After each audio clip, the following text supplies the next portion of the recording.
Цагийн хүрэлт мэдээллийн хөтөлбөр энэ 7 хоногт эко аялцгай цоврал сурвалжлага бэлтгэн хүргэж байгаа. Өнөөдөр аялаж зугаалгатаа байгалаан бохирдуулсан бол хуулийн ямар хариуцлага ногдуулдаг тухай асуудлыг хөндөж байна.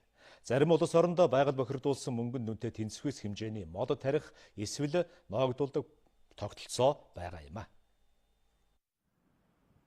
Нийслэлчүүд амралтын өдрийг гэр бүл найз нөхдөдөө хамт туулгалын иргэд дагуу амарч зугаалдаг. Зарим нэг хинэггүй хүмүүсийн үйлдэлээс болж туул бохирдож хогийн сав мэт үзэг босны дүр зураг энэ юм а.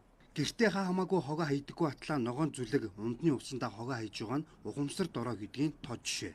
Тэгвэл байгаль бохирдуулсан энэ үйлдэлд ямар хариуцлага ногдуулдаг талаар бид тодрууллаа.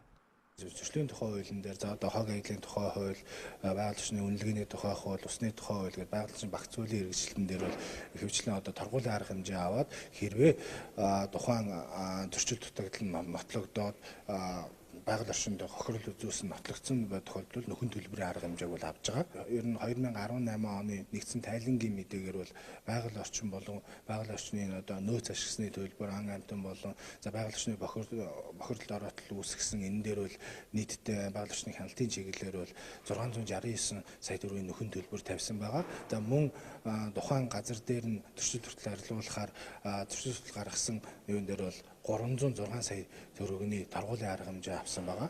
Филиппин улс байгалаан бохирдуулж байгаа байдлыг өөрчлөхийн тулд шинэ хууль баталсан байна. Шинэ хуулиар ахлах сургууль коллежийн оюутнууд төгсгөөс өмнө дор хаяж 10 мод тарих шаардлага тавьжээ. Харин Оросын улбан улс байгаль бохирдуулсан тохиолдолд нөхөн төлбөрийг иргэн аж ахуй нэгжээс бүрэн гаргуулж авдаг байна. Тэгвэл бүгд найрамдагтад ардуулсан байгаль орчин бохирдуулсан хуулийн этгээдийг хатуу шийдэхээр хуулинд зааж байгаль хамгааллыг улсын гол бодлого болгосон байдаг байна. Иймд байгаль орчноо бохирдуулахгүй эко аялах нь иргэн таны журам түрэг гэдгээ үргэлж санах хэрэгтэй юм а.